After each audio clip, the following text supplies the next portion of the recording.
Of retirement of partner. अब सम number 18 में हमको एक रिवॉल्यूशन अकाउंट भी बनाना पड़ेगा, साथ साथ एग्जीक्यूटर लोन भी बनाना है, क्योंकि इसमें कुछ एडजस्टमेंट्स ऐसी दी हुई है जिसका इफेक्ट एसेट्स के इंक्रीज और डिक्रीज होने से है, तो रिवॉल्यूशन का इफेक्ट हमको देना पड़ेगा।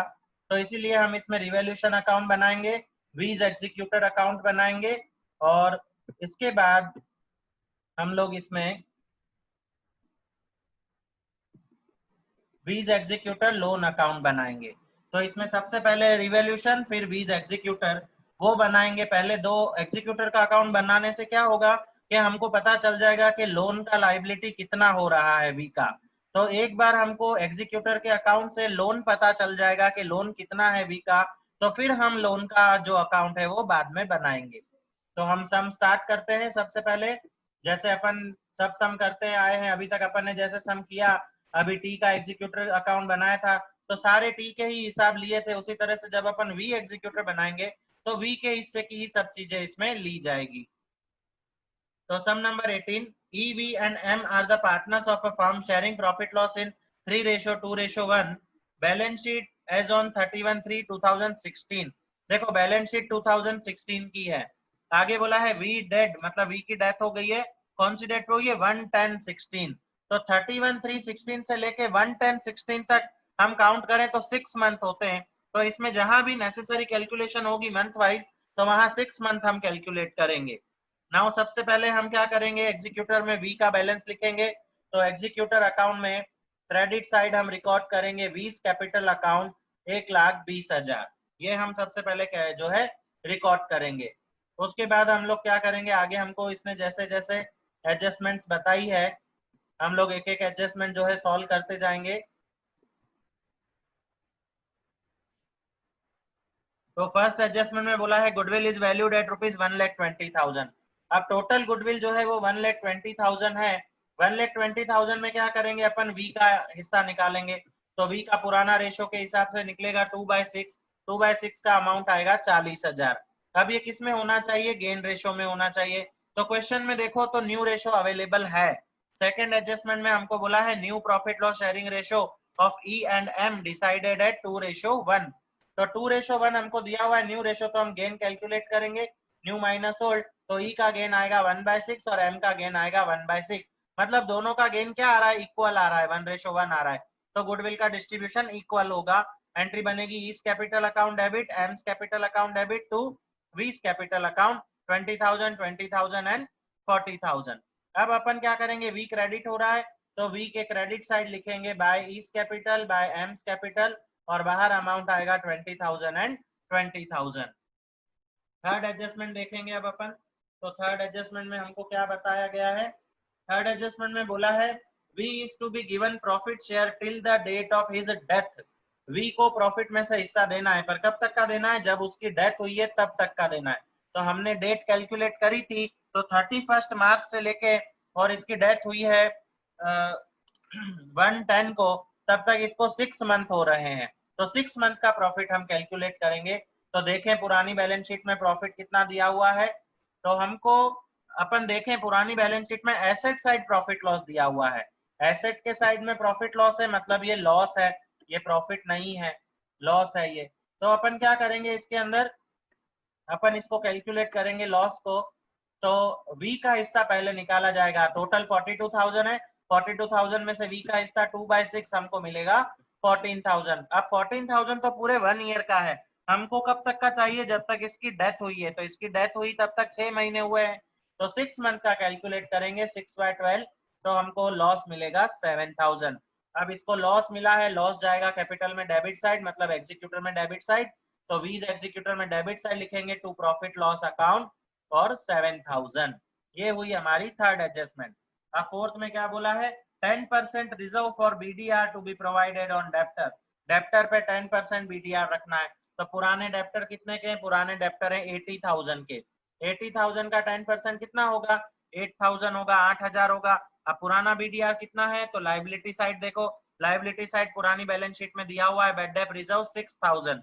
पुराना बीडीआर 6,000 है और हमने अभी 10% नया कैलकुलेट किया तो 8,000 हुआ। मतलब बीडीआर बढ़ गया, इंक्रीज हो गया। बीडीआर हमारा लॉस है, लॉस इंक्रीज हुआ तो रिवैल्यूएशन में कहां पे आएगा? डेबिट साइड आएगा। तो डेबिट साइड लिखेंगे टू बीडीआर अकाउंट 2000। एक ही इफेक्ट आएगा क्योंकि बैलेंस शीट तो हमने बनाई नहीं है, क्वेश्चन में इसने बोला भी नहीं है बनाने के लिए, तो हम बनाएंगे भी नहीं। अब नेक्स्ट एडजस्टमेंट में हमको क्या बताया है इसने, बोला है land building is valued at 10% मोर, मतलब लैंड बिल्डिंग की वैल्यू बढ़ानी है, कितनी बढ़ानी है, 10% बढ़ानी है। तो लैंड बिल्डिंग है 2 लाख, 2 लाख का 10% बढ़ाएंगे तो 20,000 आएगा। अब लैंड बिल्डिंग हमारी असेट है, असेट की वैल्यू बढ़ रही है तो हमारा प्रॉफिट है, तो रिवैल्यूएशन में क्रेडिट साइड हम लिखेंगे बाय लैंड बिल्डिंग अकाउंट, और 20,000 बढ़ गया 10%। फिर नेक्स्ट एडजस्टमेंट में हमको बताया है इसने ₹1000 salary per month is payable to V, per month जो है वी को सैलरी पे करनी है हमको 1000। तो देखो 31 मार्च से लेके और 110 तक होते हैं 6 महीने, 6 महीने की सैलरी वी को दी जाएगी। तो क्रेडिट साइड लिखेंगे वीज एग्जीक्यूटर में by salary of V account 1000 into 6 month है तो 6 से इंटू करेंगे तो आ जाएगा 6000। तो ये वी को सैलरी हमने दे दी, और बदले में क्या होगा, कैश जाएगा, तो वो कैश का इफेक्ट तो कैश के लेजर में आएगा। तो अभी एक ही इफेक्ट अपन देंगे क्रेडिट साइड वी के एग्जीक्यूटर में बाय सैलरी। अब आगे एडजस्टमेंट में हमको क्या बताया है इसने, तो इसने हमको बताया है आगे कि ₹45,000 to be paid to V's executor immediately and balance amount in two equal yearly installment with interest at 10% per annum। देखो इस क्वेश्चन में हर साल कंफ्यूजन रहता है, किसी किसी के बुक में 40,000 लिखा हुआ होता है, किसी किसी के बुक में 50,000 लिखा हुआ होता है, किसी किसी के बुक में 45,000 लिखा हुआ है। मेरे पास जो बुक है उसमें 45,000 लिखा हुआ है इसमें, तो मैंने सम 45,000 के अकॉर्डिंग किया है। आप लोगों की बुक में अगर 40,000 50,000 हो तो आप उस अमाउंट के अकॉर्डिंग जो है इफेक्ट देना।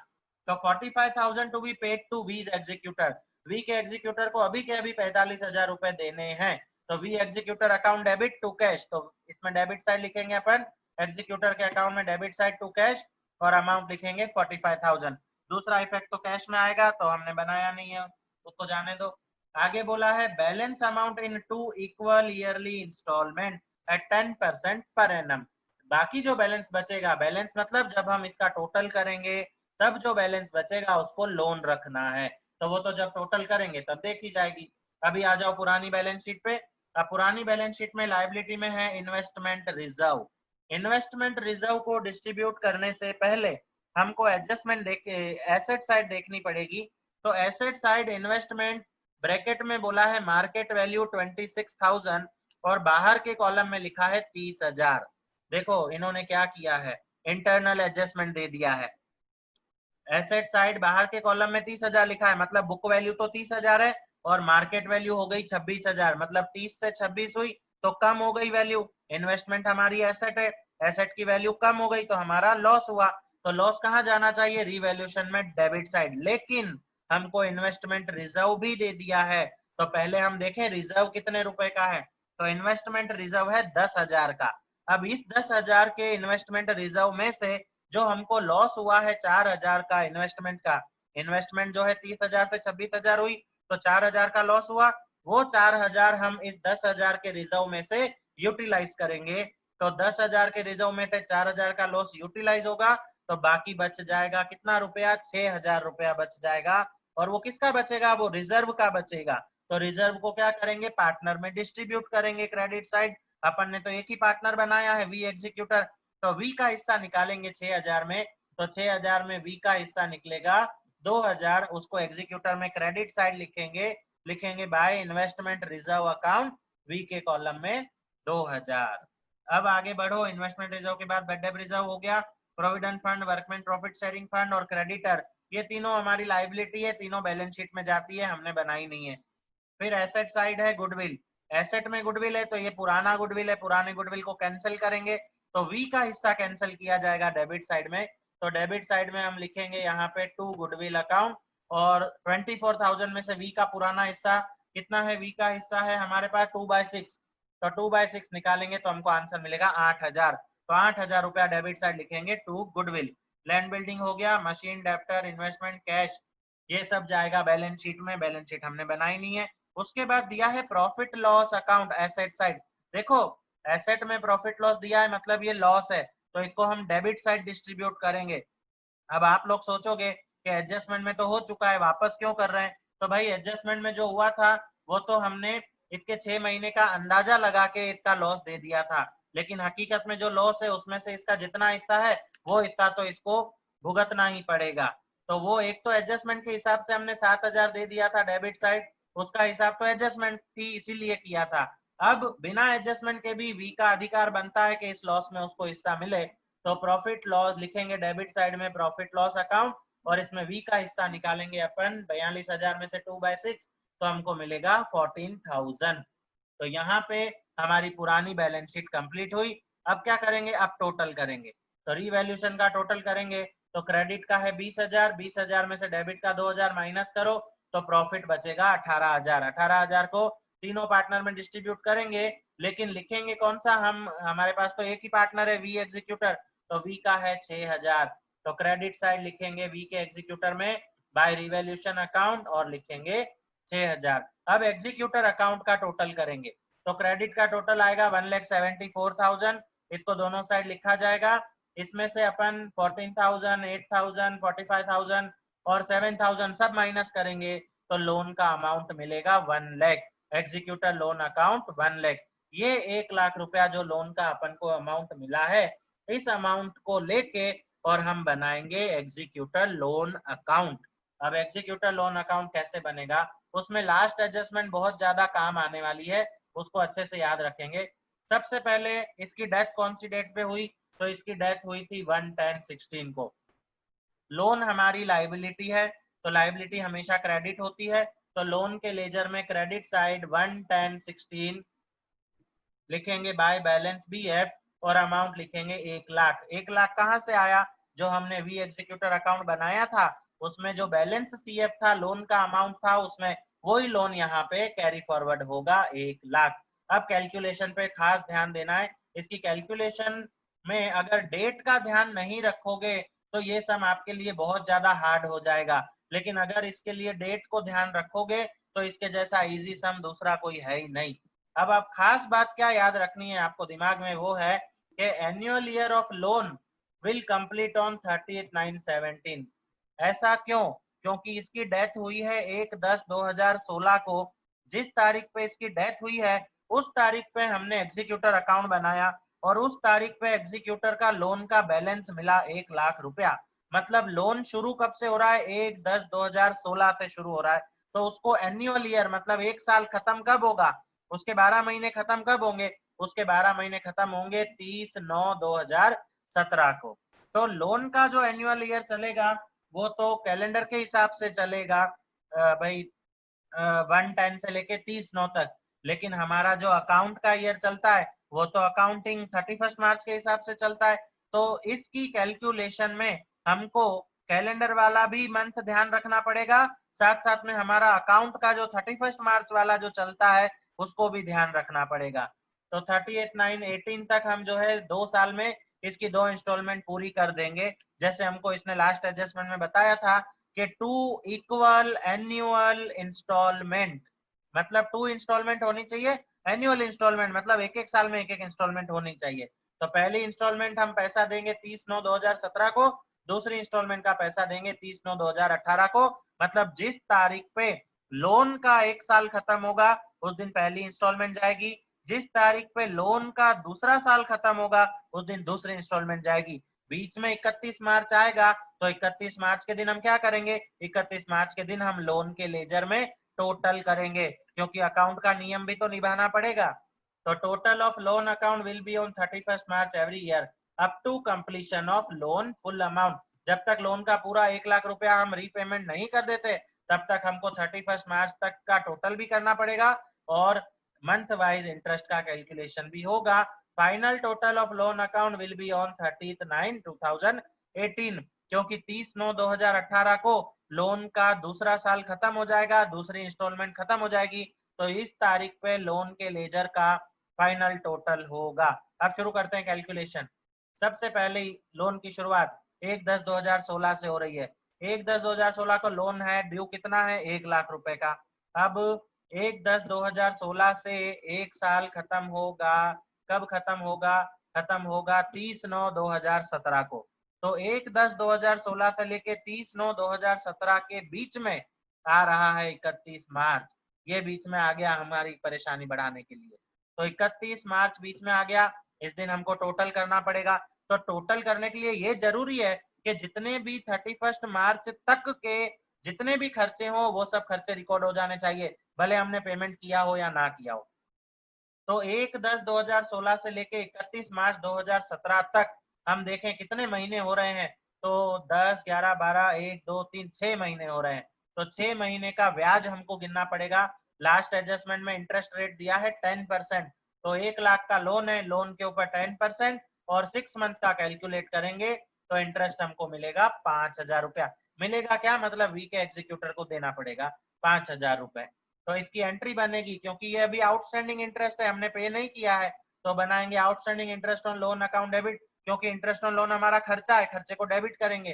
तो interest on loan account debit, और इससे हमारे लोन की लाइबिलिटी बढ़ जाएगी, तो लिखा जाएगा टू लोन अकाउंट और आ जाएगा कितना, 5,000। अब इसकी पोस्टिंग करेंगे 31 मार्च को, तो लोन के लेजर में इसकी पोस्टिंग आएगी। लोन क्या हो रहा था, क्रेडिट हो रहा था। हमने लेजर कौन सा बनाया है, हमने लेजर लोन का बनाया है, इंटरेस्ट का नहीं बनाया है। तो लोन को देखना, जर्नल एंट्री में लोन क्या हुआ, क्रेडिट हुआ। तो लोन में क्रेडिट साइड लिखेंगे by outstanding interest on loan account. कौन सी डेट पे हुआ है, 31 मार्च 2017, और कितने रुपए से हुआ है, 5,000 से। अब इसी तारीख पे टोटल होना जरूरी है। तो इस तारीख पे टोटल करेंगे, क्रेडिट का 1,05,000 दोनों साइड लिखेंगे, और ऊपर डेबिट में कुछ माइनस का है नहीं, तो पूरा का पूरा बैलेंस सीएफ बन जाएगा। लिखेंगे 31 मार्च 2017 टू बैलेंस सीएफ 1,05,000। अब इस बैलेंस सीएफ को नेक्स्ट ईयर 1/4/17 के दिन हम ओपनिंग बैलेंस बनाएंगे। तो लिखेंगे by balance brought forward BF और लिखेंगे 1,05,000। देखो जब लोन था तो 1 लाख का था, और 6 महीने में लोन बढ़ के 1,05,000 हो गया, इतनी लाइबिलिटी बढ़ गई। अब हम क्या करेंगे, अब हम डेट वाइज आगे बढ़ेंगे। तो हमने 31 मार्च को तो सलाम कर लिया। अब आगे पहली इंस्टॉलमेंट की बारी आ जाएगी 30/9/2017 के दिन। 30/9/2017 के दिन कहां से काउंट करेंगे, 31 मार्च से काउंट करेंगे। तो 31 मार्च से लेके 30/9/2017 तक कितने महीने हो रहे हैं, 6 महीने हो रहे हैं वापस से। तो फिर से जो है इंटरेस्ट कैलकुलेट किया जाएगा। तो देखो लोन कितना है हमारा, 1 लाख का लोन है, ये रहा, यहाँ ध्यान दो। तो ये 1 लाख का लोन है, इस 1 लाख के लोन पे 10% आएगा, और 10% 6 मंथ का आएगा, तो इंटरेस्ट आएगा 5,000। मतलब पहले आया था 5,000 का इंटरेस्ट, वो अलग था। ये वापस से आया है 5,000 का इंटरेस्ट, ये अलग है। अब अपन पहली इंस्टॉलमेंट देंगे, ये फर्स्ट इंस्टॉलमेंट कौन सी तारीख पे दे रहे हैं, 30/9/2017 पे। तो टोटल अमाउंट कितना देंगे, 50,000। तो उसका इक्वल बोला ना उसने, 1 लाख का इक्वल करेंगे 2 हिस्से, तो 50,000 के 2 हिस्से होंगे 1 लाख के। तो एक तो हम दे रहे हैं पहले इंस्टॉलमेंट का 50,000, उसमें प्लस करेंगे इंटरेस्ट 5,000, दूसरा इंटरेस्ट प्लस करेंगे 5,000। तो टोटल पहली इंस्टॉलमेंट में हम देंगे 60,000 रुपए। अब एंट्री क्या बनेगी, पहले इंटरेस्ट की एंट्री बनेगी, interest on loan account debit to loan account. अब interest on loan account debit कितने से होगा, अभी जो हमारा अमाउंट आया 5,000, इससे हम इसको डेबिट करेंगे। तो इंटरेस्ट 5,000 से होगा, क्योंकि पहले वाला 5,000 तो हम पहले ही जर्नल एंट्री लिख चुके हैं, तो उसको वापस से लिखने की जरूरत नहीं है। तो वो 5,000 तो उसमें लिख दिया था। अभी जो बाकी का सेकंड 5,000 आया, वो सेकंड वाले 5,000 की एंट्री करेंगे। Interest on loan account debit 5,000 to loan account 5,000। अब इसकी पोस्टिंग करेंगे, तो लोन क्रेडिट हुआ, लोन में क्रेडिट साइड लिखेंगे 30/9/2017 by interest on loan account 5,000। अब इसी तारीख पे हम क्या कर रहे हैं, इंस्टॉलमेंट का पैसा दे रहे हैं, तो इसकी भी एंट्री बनेगी।